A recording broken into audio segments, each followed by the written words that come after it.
with the League of Women Voters. I'll be your moderator this morning. The League of Women Voters is a trusted, nonpartisan political organization. Members do hands-on work to safeguard democracy. While we never endorse a candidate, we are directly involved in shaping the important issues to keep our community strong. All members of the community are invited to join League of Women Voters. Persons not eligible to vote are welcome as associate members. I'd like to thank all the legislators who are here this morning for taking time out of their busy schedules.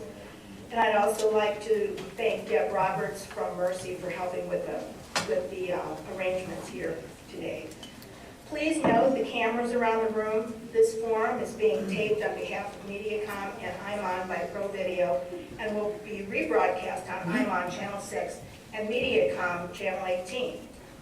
It's also being filmed by Neighborhood Network News and will be available to view at neighborhoodnetworknews.com. News media, KCRG, KGAN, KWWL, and others may be in attendance as well. At the entrance, you'll find League of Women Voter membership information brochures provided by legislators and information attendees wanted to distribute. The back table, there's a directory for elected officials. I think this morning we're going to skip the opening remarks and we're going to move right into questions so everyone will have time to respond. And I think I will just start at this end and move down, and then we'll start and come up around. So I'll try to keep track of all of that as best I can. Let's start with a question. I'm going to try to get into as many different topics as possible on water and water quality. How do we balance farm interests with nitrates in our water? The Des Moines Water Works lawsuit was given as an example. So, Art, would you like to start?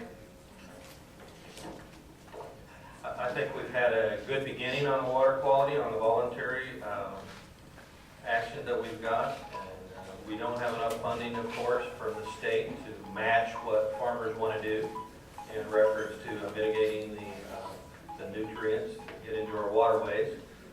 So I think that the lawsuit has brought an awful lot of attention, both nationwide and in the state of Iowa, more attention to that. And I think for that reason, it's probably a good thing because we'll be working harder to find solutions to it. And it brings that out in the public eye.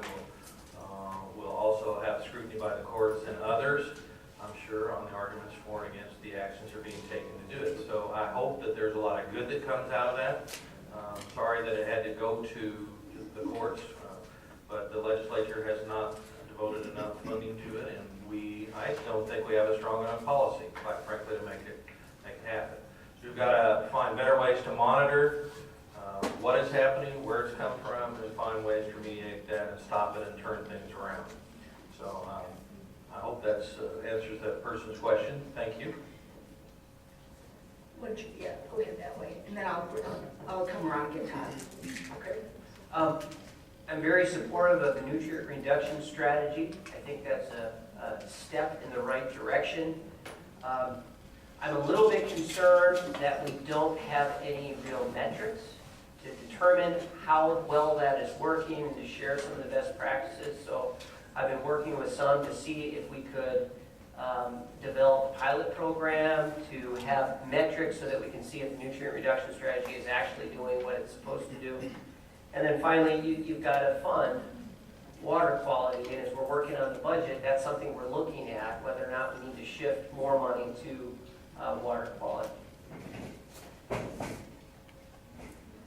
would agree with those remarks. And, I would say it's something we've seen where there's perhaps not enough funding. We may need a policy change, but I do agree that in order to know if we need to change the policy, we need to know where we're at.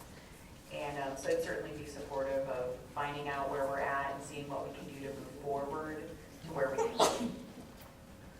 Good morning, everybody. I'm Ralph Hogue. I'm a state senator from Cedar Rapids, and I appreciate the question about clean water. It's one of those questions we haven't had time to get to at previous forum. And quite honestly, in the legislative session this year, the gas tax and then the school funding and the closure of the MHIs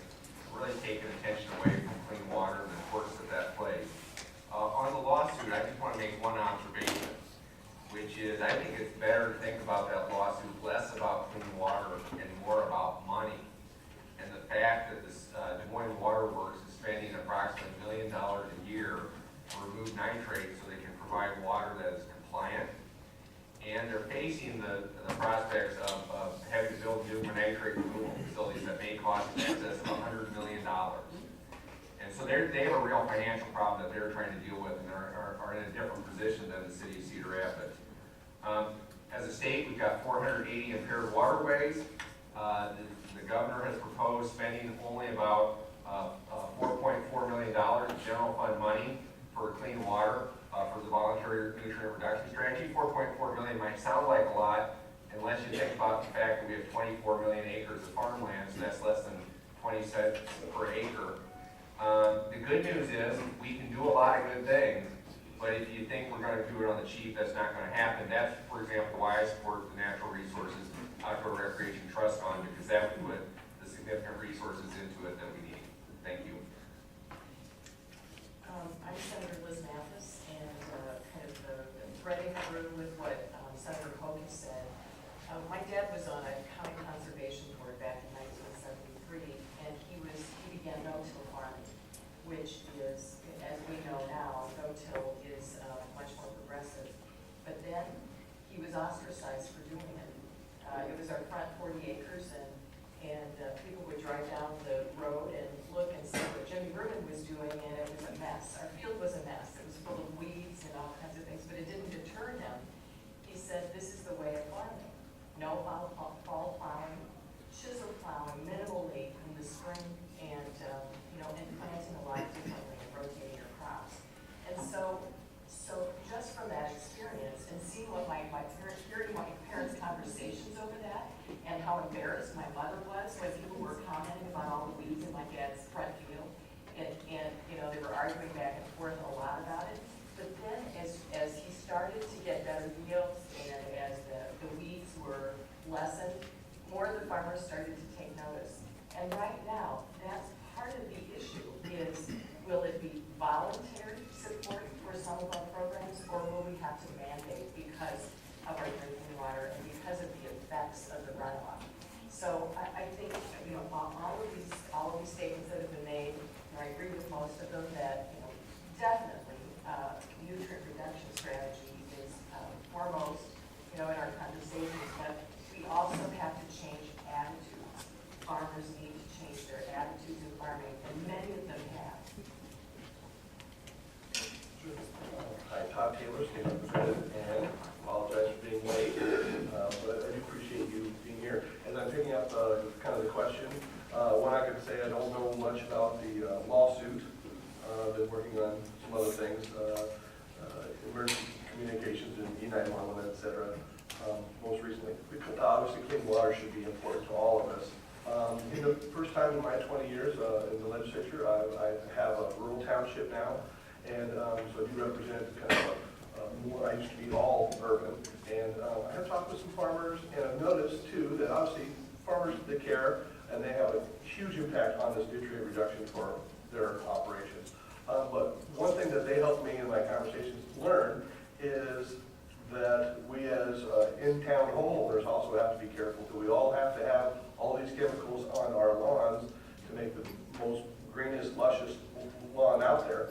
And that is important because with the watershed and with a lot of new construction and concrete, a 1-inch rain can get to our streams and rivers very quickly, and that can come from my yard. Obviously, the acreage on the farm is important, but I've learned to think differently about that, and I also have to spend some time this afternoon with my kids mowing the lawn and putting on some fertilizer, or maybe I'll put just a little bit on. But gotta be careful. It's all of us. This next question will start with Representative Reiser. We've gotten quite a few in on medical cannabis. What's holding up the discussion, and do you support Senate File 484, the medical cannabis bill this year? Why or why not? Representative Reiser. Well, first off, my heart goes out to all those who are suffering a medical condition for which they think medical cannabis would help them. Everyone is aware that the legislature last year passed the medical cannabis oil bill, and have seen how that has not been very effective. And I think part of the reason that hasn't been very effective is because, to a large extent, I think this is a federal issue. The FDA is the agency responsible for doing scientific tests to determine what medicines are safe for prescription. And I think the FDA needs to accelerate all those tests they're doing to determine whether or not cannabis should be moved from Schedule 1 to Schedule 2. I think the people who are waiting on this, I think they need an answer, and they need it now. I'm concerned about the state and a bunch of legislators taking the place of the FDA and determining based on various scientific studies that are handed to us and based on lobbyists whether or not medical cannabis is really the best way to go. So I think it's a federal issue, and I think we need that determined as soon as possible. I do support the Senate file. I think that we have people who are in a lot of pain and a lot of suffering in Iowa. We've seen them come to the Capitol, children who have epilepsy. We have veterans with PTSD. That I think there is sufficient information that we can see that CBD medical cannabis could help them. I think that here in the state, we do have the ability to help our people who are suffering, and we should do it.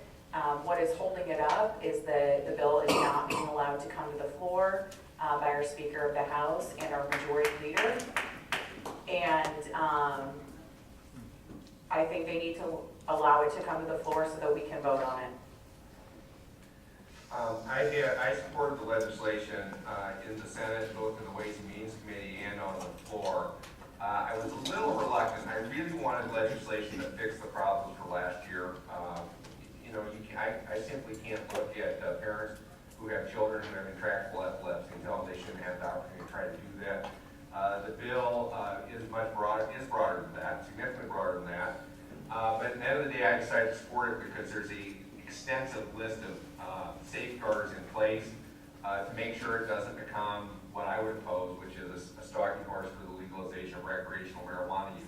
For example, the bill expressly prohibits the smoking of marijuana. It requires multiple layers of medical approvals. So I think we have sufficient safeguards in it. Representative Reiser is right to the extent it is a federal issue, but I don't think it's in the hands of the FDA. I think this is in the hands of Congress. Because the reality is Congress has said marijuana is illegal. And I think it's up to Congress to change, not the federal agency to change the law at the national level. And I think Congress should do that. And that would actually make the law that we already passed last year more effective, because then people get access to it and transport it across state lines. Thank you. I voted in favor of it last year, and I voted in favor of it this year. Last year, at this very time, in this forum, I said that I still needed medical evidence. I still wanted to hear from some people in the medical community. We had heard from parents, we heard from several people in support of it, but not so much from the medical community. And Senator Bolcom, who led this charge, brought in a pharmacist from Drake. He has the pharmacy department there at Drake, and also a neurosurgeon, retired neurosurgeon from Des Moines. And those two gentlemen laid out the reasons why the use of medical cannabis would be helpful in medicine today. And after those two speeches, I was more convinced that we needed to move in this direction. I was only hoping that last year's bill would go a little bit farther in making certain that Iowans could have access to it. And as Senator Bolcom has told us, baby steps. In a policy that is like this, that is controversial, people still have issues with it, you have to go slowly. And so the first bill that was passed was just the start. And this bill last year, I was satisfied with it, and I voted in favor. I would just say, not a whole lot new, but I agree with the federal angle, although I still believe that the states can do a lot, and we should, and I have supported it in the past, and I'll support it again. It's not about smoking marijuana, that's why, one of the elements of the bill is, that's not what it's about, so we specifically put that in there, but we, in Iowa, there's other states that have already gone quite a bit further, so we can look at their experience and learn from them down the road. But I will also say that it doesn't mean that we shouldn't do something, we should. But if we just stop and pause for a second and think 5-10 years ago, this conversation wouldn't even be happening. We're talking about, legalizing and changing some of the rules at the state level to the extent that we can within the feds. And that is, I would say, progress for particularly those families and those people in need. We did screw it up last year. I think our heart was in the right place, but we didn't do it right. And we should fix it. I do support it. Thank you. I appreciate the comments of the other legislators here. I would agree with them. I did support the bill last year, even though we knew there were flaws that needed to be fixed, and we intended to continue to do that. On the Senate bill, I think, is another step further in doing it right. There's lots of safeguards, so I'll be supporting that legislation too. All right, thank you. We'll start with Representative Bennett on this one, gun control, and it's kind of a multi-part, so I'll read through it and you can respond. Should children of any age have access to guns? What responsibility goes with gun rights? And what role should law enforcement play in who carries a gun? Well, that's a big question. So I suspect that this question might be pointed towards the gun omnibus bill that we've had in the legislature twice. And that bill had several provisions. First, it had a provision about removing the age that a person would, have to be to, for example, learn to shoot a firearm with a parent. The second provision had to do with gun suppressors, sometimes called silencers. And the third provision had to do with a different type of database for finding out who has a weapons permit. I did vote no twice on the gun omnibus bill because there were some provisions of it that I was uncomfortable with. For my district in particular, I have the southeast side of Cedar Rapids, Mountain View. I felt that it would be inappropriate to remove age provisions for children handling weapons. I also felt that gun suppressors would be inappropriate for my district, and so I did vote against that.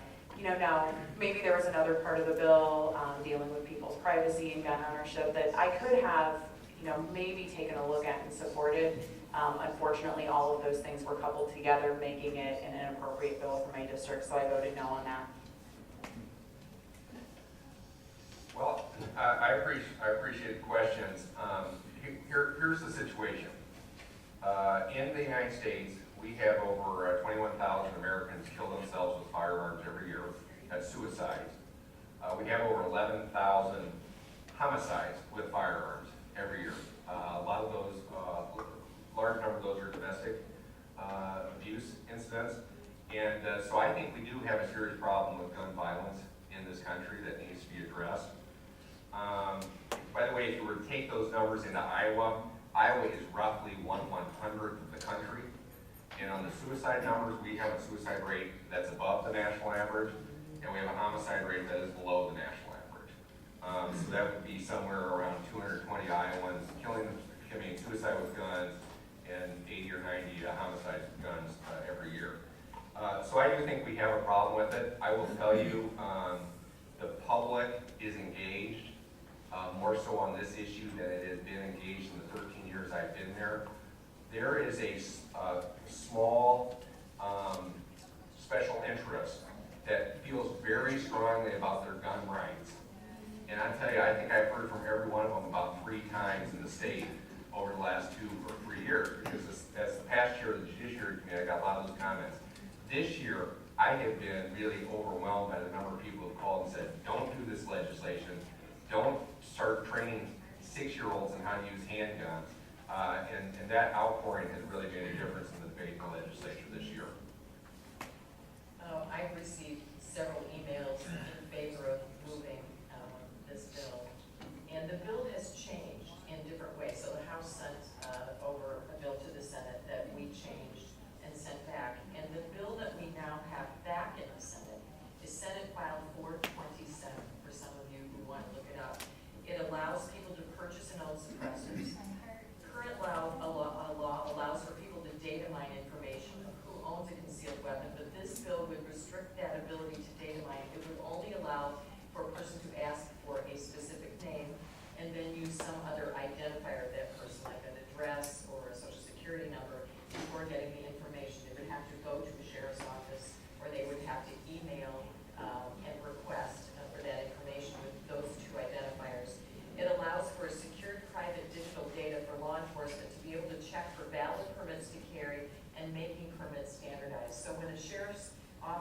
police officer pulls someone over and asks to see the permit, if they've received it in Jones County or Linn County, the permits look different, so standardized process. It also allows those who want a permit to acquire to go through the process once every 5 years instead of once a year, and that's similar to the permit to carry. And lastly, we're working on a compromise for parental supervision on handling handguns. This is my sticking point. I work for a child welfare agency. That's my other hat that I wear, and the age right now is 14 for a parent to help, show a child how to shoot a handgun. This is a handgun. This is not a hunting rifle or something like that. This is a handgun, and I would not go along with lowering that age. Yeah, Senator Mathis described the bill very well. I appreciate that. It's mounted this bill. It has several, kind of a variety of points to it. It's billed as expansion of Second Amendment rights, and it's very important to a lot of folks. I, like Senator Hogan and others, I'm sure, have gotten a lot of people contacting me about it. Basically, as a legislator, I get a chance to vote yes or vote no. We can try to amend it and things like that, but at the end of the day, I got a green light and a red light. So there's parts I like, parts I don't like. One of the parts that I have a lot of concerns about is obviously striking the age 14, because that basically says there is no age limit. And the problem with that, among the other obvious reasons with young children and handguns, young children, is that I know a guy who's a law enforcement trainer, and he is a very responsible father, and he is an EMT, and he's a firefighter and a reserve law officer. He's a great dad. He would be the right guy to teach his 9-year-old, 7-year-old son, whatever, what the safety that he wants. But there are other parents that I am concerned about that may not have that kind of background or that training. And so that's why I'm certainly comfortable with the age 14 and then changing that as part of the bill. So if that's the part I didn't like and there's other parts I like, I don't know. So if it's being worked out, we'll see it later. I have a background of working with kids, being a teacher for over 30 years. And that was the issue for me, was when the House said, or members of the House said that they were improving the bill by adding the part that allowed children under 14 years of age to handle, possess a handgun. I thought that was pretty, my words would probably be pretty shocking and just kind of crazy. So I was trying to think of a child with a gun instructor and a parent teaching a 4-year-old, a 6-year-old, an 8-year-old, a 10-year-old how to use a handgun. I got to thinking, who's the responsible one there? I don't think it would be good. I don't think children of that age have the maturity to understand what a deadly weapon it is, understand the significance of the safety. But right now in this nation, we have a lot of issue with loaded handguns laying around, kids getting access to them. Many children are killed each year in gun accidents with handguns. So we should be looking at ways to make it safe for children. Instead, we're putting it into their hands. So I was very shocked and concerned about how the House and Senate have been accommodating that part of the bill. And I hope that doesn't happen. Thank you. In regards to age restrictions, so the current law says that children under 18 with parental consent or parental supervision can handle rifles, shotguns, long guns. And there was a restriction for pistols and revolvers under 14. And so all the bill does is it makes it the same for any kind of gun. And to explain why some of us think that's a good change, I'll just tell you a quick story. So I was 10 years old, and my dad wanted to teach me about guns and how dangerous they are and how powerful they are. And he took me out in a field out in the country, and he put a watermelon out there, and with his supervision, I shot the watermelon and felt the kick of the gun and saw what it did to the watermelon. And I'll tell you, it was very instructive to me about how much power there was there and how that was not a toy. And my dad used that as a lesson. He said, if you ever see a gun at somebody else's house, you leave that house, you come home right away. You never handle a gun because it could go off and be very dangerous. And I think a lot of legislators found out that their parents, who had done the same thing my dad did, were actually felons under the current law. And that just doesn't make sense. So I think it should be the parent's right to decide, and I think a parent should be able to take a 10 or 12-year-old out and show them how to handle a gun if they think that they're mature enough to do something. Thank you. The next question, we will begin with Senator Hook. Is there any chance that cameras on the stop arms of every school bus could happen? Well, that's an interesting question, and we've been dealing with hundreds of issues at the Iowa State Legislature this year. That's the first time that I know of that somebody has raised that issue with me. So if there's a pending legislative proposal on that, I apologize that I don't know about it. I will say this, school bus safety is something that we have promoted significantly. You know, we increased the penalties for passing a stopped school bus when that arm is out 2 or 3 years ago in the memory of a 6-year-old girl who was killed in north central Iowa. And people just really need to get the message when that stop sign is out and the school bus is stopped. Slow down. Whatever it is you're going to isn't that important. Be careful. In the words of that great theorist, oh shoot, I can't remember his name. Ronald Reagan? No. Well, you know, Ronald Reagan did some great things like accept the science of stress or ozone depletion and act on it. So I kind of hope the modern Republican Party would remember that. But in the words of Hill Street Blues, let's be careful out there. And I know who wrote that question, that's one of my constituents from Ely. She is an experienced bus driver and has seen things that would basically curl your hair, and has stories that she will tell you about. The issue, as Rob says, we've taken up laws surrounding it, but it is still happening, as we hear from you, that it is still happening. And you said that you even stop in the middle of the road so cars can't go around you. Somehow we have to promote what the law is. We do not want to have another fatality, and I'm sure we've had probably situations very close to or injuries since that law was passed, but it's not being enforced. And so the request is, can we put, cameras on these stop arms so that there will be a higher rate of enforcement? And I think that's a great idea. Again, it comes down to money, and we even have issues where there's a camera inside the bus and enforcing, things that are inside the bus and trying to enforce good behaviors inside the bus to protect other students and to protect the driver from serious injury or from safety issues. So there's that. I'd be in favor of something like that if we could find the appropriation. Yeah, just a couple things to add. I think that we did significantly increase the penalties in recent years, but I've heard from some bus drivers, they were concerned that the county attorney is choosing not to prosecute in some cases, and maybe the camera would be that definitive evidence that says, well, wow, look at that, this is really a breach of the law, and that would fit the harsh penalty, loss of license, $600 fine, and so on. I also, obviously, there's a fiscal impact. I'm not sure how much the cameras would cost, but we have to look at that and test that against the effectiveness. But I don't know if our county attorneys in the room sometimes either.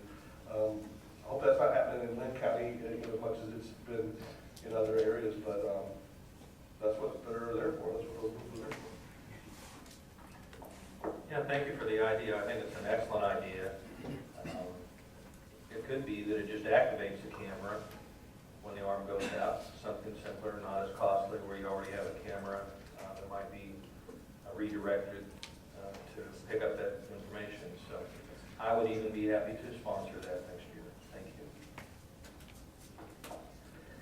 I have the same constituent as Senator Mathis, and she's also spoken with me, and she's on the Ely City Council, and actually I met with her yesterday, and she's very passionate about this issue because she is a bus driver, and she sees people going by that swing arm all the time. So she also said what Representative Taylor said, which is it doesn't seem like we're prosecuting those cases. So I am open to looking at cameras on swing arms. I don't see any reason they can't do that at a local level. Anytime you start dictating this at a state level, then there's obviously a pretty significant fiscal impact, and you've got to weigh that. But I would be open to the idea. I just wanted to thank the lady for the question. Thank you so much for coming to the forum and bringing this up, because as Senator Hope mentioned, this really isn't something that has come up yet, to our legislative session. So, also thank you to the League of Women Voters, because holding these forums allows us to hear from people and hear some of these issues that may not have occurred to us. So thank you for that. I think that finding an appropriation might be difficult at the state level. As a lot of you know, we still haven't been able to reach a compromise on supplemental state aid. So funding for schools in any capacity has been a real challenge. But certainly, we really need to be taking seriously the safety out there on the roads of our students. And, if this is something that we could find an appropriation for, I'd certainly be supportive. Thank you. Senator Mathis, you first on this one. What plans have been put in place for mental health patients if MHI closes? Okay, well, I can't answer this in a minute and a half, but there are a couple of different things. So the Department of Human Services has put a 30-plus beds, 36 beds increase at Independence. So that's a start. But as you know, we are at an impasse with the governor over this. He wanted to close the 2 MHIs down, and we are working right now to ensure that those programs at least would some of the programs would still be up and running until the end of the year. So we're negotiating on that with the House right now. That an acute facility, program would still be active in Clarinda, and geropsychiatric would still be moved to Independence. And in Mount Pleasant, the dual diagnosis program would still remain, and at the end of the year would move to more of a privatized system. And that the acute facility would be closed down. It does not, it slows the process down. It does not fix that situation with the 2 MHIs. And I know Senator Hogue is fuming over here because, I'll let him tell you why. But it buys us some time. My chief concern is that those 2 communities were not ready for this transition. This came too fast, too furious, and there was not anything in place for the transition of these patients. Now we're working towards a better condition, but it is not perfect by any means. Senator Mathis has really described it well. I think at the end of the day, or end of the year, the governor really wants to privatize these operations, and I've just been wholeheartedly in disagreement with that. And I should tell you, Senator Horn and Representative Lenny Marquardt and I do a survey every year, and this is the results of the survey. I just brought one that we sent out to the folks that responded, and I don't have my glass, but it says, the first question, the governor would be wrong to close mental health institutes in Clarinda and Mount Pleasant. 84% said that would be correct. 28,000 people got the survey. That was the result. 9% were neutral, and 7% disagreed with that and thought the governor would be right. So overwhelming in our constituency, they don't want these to be closed. There is a bill to put a plan in place. The governor's probably not going to sign that, so we do have to work with them and negotiate with them. And as Senator Mathis said, hopefully that can be extended.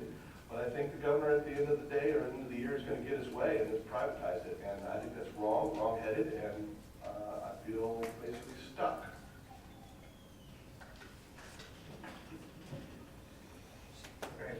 think already, in light of the fact that we have a shortage of acute beds for mental health, why the governor would move unilaterally without working with the partners in the legislature, without developing a plan for moving the individuals and making sure that they got the services that they need.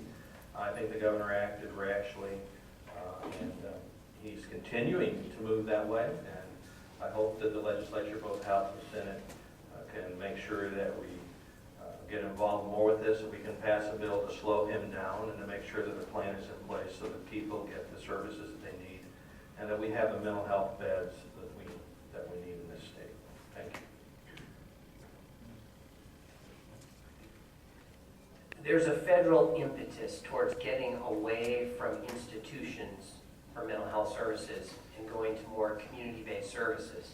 And that's the Olmstead Supreme Court decision on the Americans with Disabilities Act. So the governor and lots of other people are trying to comply with federal law. And the Obama Justice Department has taken legal action 44 times in 25 states and has sued states for not being in compliance with that law. So we are required to provide mental health services in the most integrated environment possible. That being said, we have some major problems with mental health in the state of Iowa. And so in the Iowa House, we passed a psychiatric bed tracking system because right now there's no way to know where the available beds are, which is horrible. We passed a bill that would allow mental health regions to contract for transportation services instead of having to have the sheriffs always transport patients. And then we passed a bill that would allow for cross-border services in border regions if it made more sense for a patient to go across the border than to go 4 hours across the state.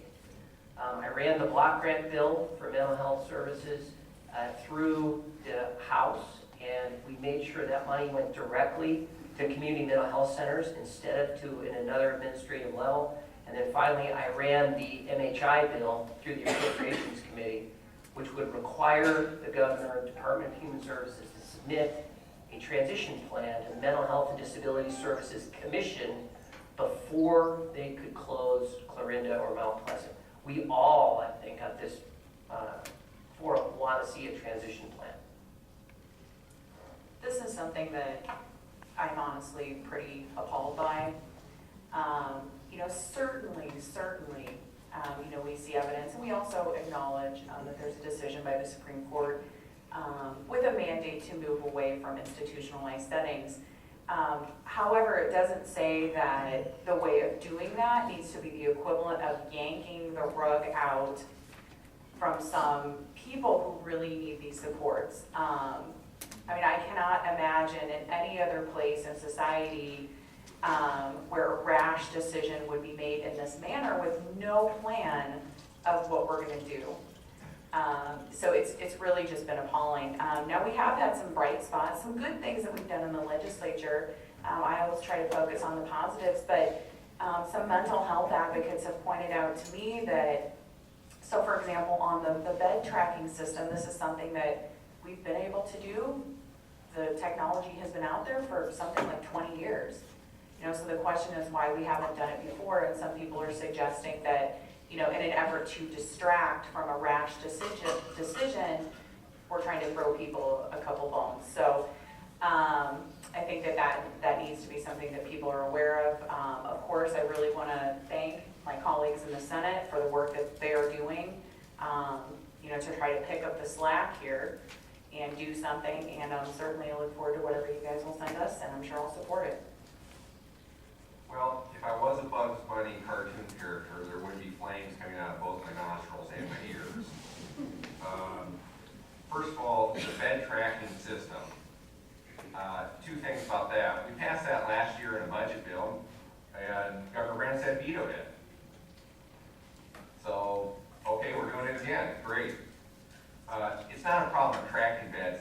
It's the overall number of beds we have. We have a woeful deficiency. We're down to about 750 beds in the state. Most estimates are we need 1,500. The facilities at Mount Pleasant and Clarinda, we don't need a transition plan to shut them down. We need a plan to utilize them for the outstanding facilities that they are. You've got good facilities, great staff. They're dealing with people who have had multiple failures in multiple other settings, many of which were prison or the community corrections, or the community settings. And they have people who at Mount Pleasant can deal with them both on a mental health and a substance abuse basis. We don't always get the news in Cedar Rapids that we get in Des Moines. You may not have heard the story this week. I think it was in Wednesday's Des Moines Register. An 87-year-old man died within 2 weeks of being transferred out of Clarinda. He's being transferred because the governor shut it down. It's a unilateral shutdown that is literally, in this case, hastening the death of people who shouldn't have gone through the stress and the disruption of being transferred. Here's the final thing. The law requires us to have mental health facilities in Clarinda and Mount Pleasant. Iowa Code Chapter 226.1. And if somebody tries to shut it down when the law requires it, that's not being a governor, that's being a dictator. Thank you.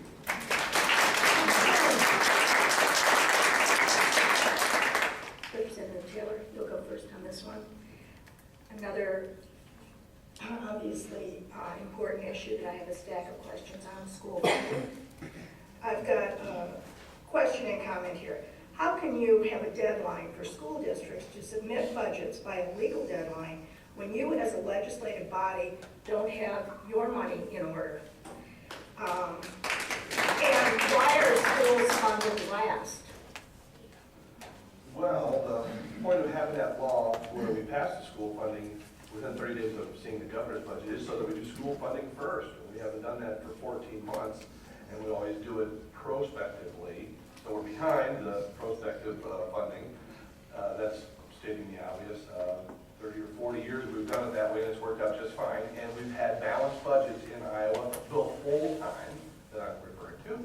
And the translation, we haven't spent any more money than we've taken in. We've got a full boat, contingent of our rainy day funds, economic emergency funds, cash reserve funds, taxpayer relief funds, ending balance funds. The definition, we're going to argue over the definition of what money is available, new money is available in tight budgets. We've talked about that in the last several months. This thing came up early in this year, and we haven't moved much. I voted 6%, but didn't go anywhere. The Senate is 4, the House at 125, Conference Committee is at 268. Nobody's budging off of that. It's probably going to be one of those things that we do at the end of the year as we wrap up a total budget package.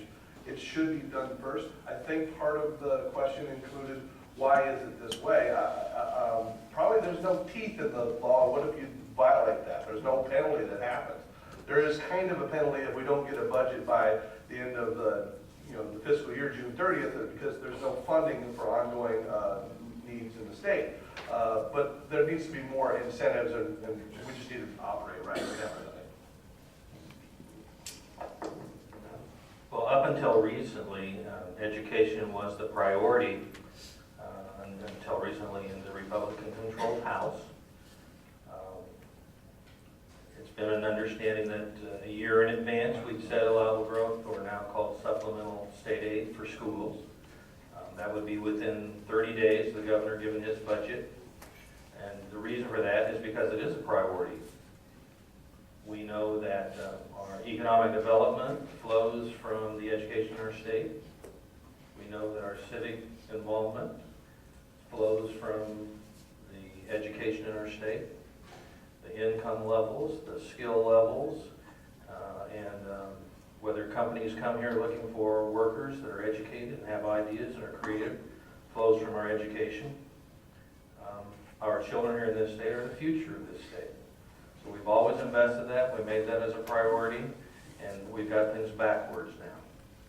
So I think that we need to go back to that and make sure that we set the state aid. We need to do that now. Democrats, both in the Senate and the House, have been moving and moving and moving, and we need to see the same thing from the other party to get this settled. Thank you. I think it is shameful that we don't have education funding set in accordance with the law. But I disagree with anybody who is an elected official who blames the other party. Every party is to blame. Everybody who works in the Capitol is to blame. Part of the problem is when you're paying for education, you're not buying a used car.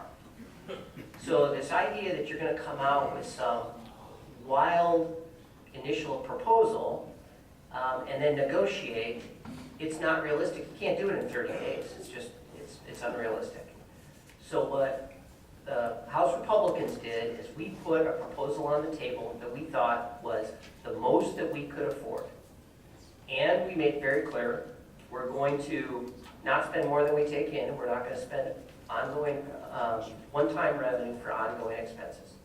The Senate started at 6. I'll tell you what, anyone who thinks 6 was a reasonable proposal is smoking some of that stuff they're trying to legalize over in the Senate. It just never was. 4%, it wasn't realistic. 4% wasn't realistic. We now are in a realm where we can operate within the budget, and I think in the next week, you're going to see movement on this. I think we're going to be able to achieve an agreement. I hope we can do that this week because the people of Iowa deserve it. First of all, I would like to state that every figure that has been offered by the members of my party would allow for a balanced budget. I also take exception to the idea that funding schools, that allowing children to have the interaction that they need with teachers, to grow up and become successful adults, to get their foot on the ladder to the middle class is a wild proposal. We absolutely can afford to fund our schools. The question is, why are we not doing that? Why are we underestimating the amount of money that we have right there on the balance sheet? Why did we have a bill that went for Ways and Means that would carve out an additional $500 million in tax cuts? When we've been told that we already don't have any money, that's a little questionable to me. So I just have to ask, what's the motivation behind this? I'm not sure. But I do have to say that every proposal that has been offered by Democrats does take into consideration a balanced budget. There's no reason we can't fund the schools. And we would simply ask, we have attempted to compromise, we'd ask for something back. I think most of the things that need to be said have been said, but let me just add a couple thoughts. We released in the Senate, a budget this week that fully funds the 2 5/8%, which is the compromise proposal that Senator Gronstal and Senator Furmbach offered, quite honestly, without the prior consent of his caucus, their caucus. But they went down in the interest of trying to get a deal struck so that school districts would be able to certify their budgets by April 15th. We have fully funded that. Our budget is the identical level as Governor Branstad's budget, $7,341,000,000, and we fully fund 2 5/8% education. It leaves us with rainy day funds full at $717 million and a cash surplus of $225 million. And I know the House Republicans have this arbitrary rule that they're never going to spend a dime more than the state takes in ongoing revenues. And the problem with that is that just leads to the state becoming a hoarder of cash. Now, I actually wouldn't mind increasing our rainy day funds. That's something I've supported in the past. But if you're going to do that, then you can't do things like pass the state's biggest commercial property tax cut, which I oppose, that this year is taking $262 million out of our budget that was not in our budget 2 years ago. So it is a question of priorities. Education is clearly the foundation for our state. To add to that, I would hope that when people ask us, what are you known for in the state of Iowa, that we'd like to say education and not the deep fat fried Twinkies that we eat at the state fair. I would like to say that we're number 1 with ACTs. I would like to say that our teachers are trained to such a top level that they're number 1 in the nation. And that our kids are number 1 in the nation because of that. You get what you pay for. You get what you pay for.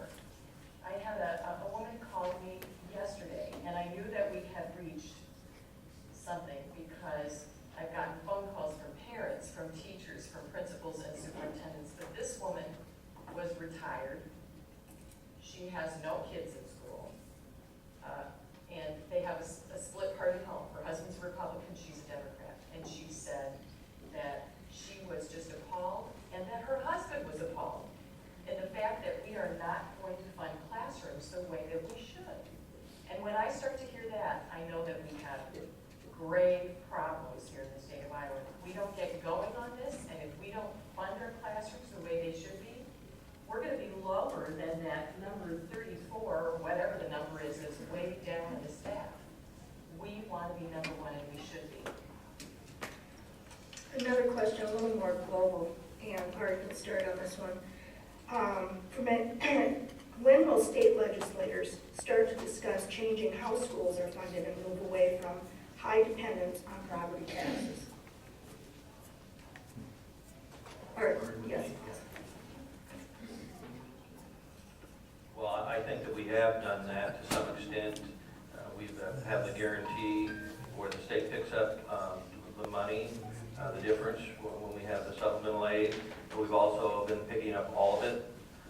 But it's important too that we set supplemental aid at a level where schools have the funding right now from the state instead of having to raise their property taxes, which is happening right now as a result of us not funding school districts.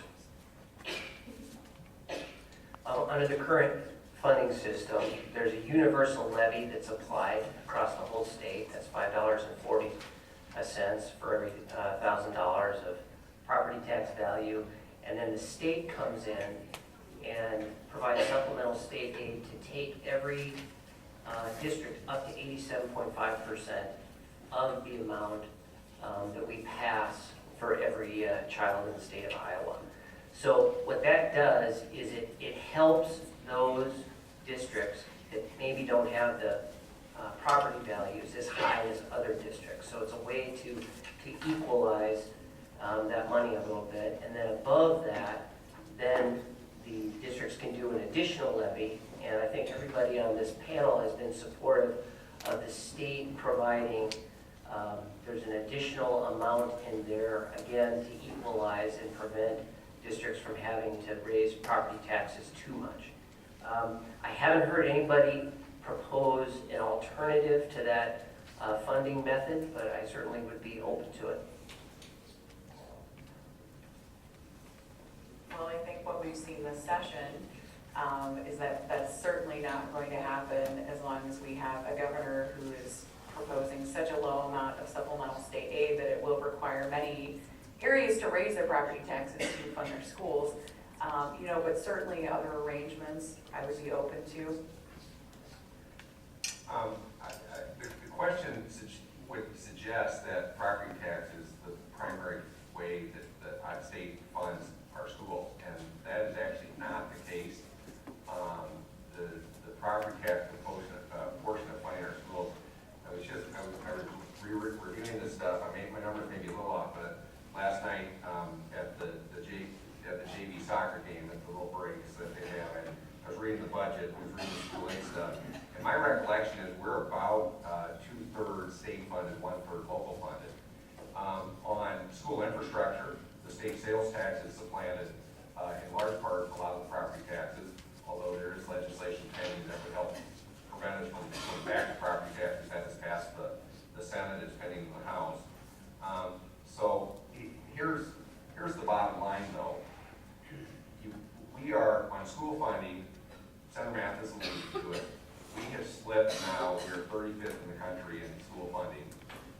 Adjusted for inflation, we're 28th in the country. Back in the 80s, we were always in the top 10, adjusted for inflation. And it really does make a difference. Money's not the only thing that determines educational outcomes. But when you want to educate all children and have all children experience success and excellence, it requires resources to make that happen. I agree. I'm going to pass on that. I don't think hasn't been anything I can add to this. Anything you'd like to add? Yeah, I would just agree as well. All right, we started a little late this morning, so I let this one go a little longer. But I'd like to thank all of you on behalf of the League of Women Voters for being in attendance today. I would, as in the past, I think our legislators will be around for a little while. If you submitted a question and it wasn't asked, please feel free to come out and talk to the legislators about this. And I'd like to thank all of the legislators for coming this morning and taking time out of their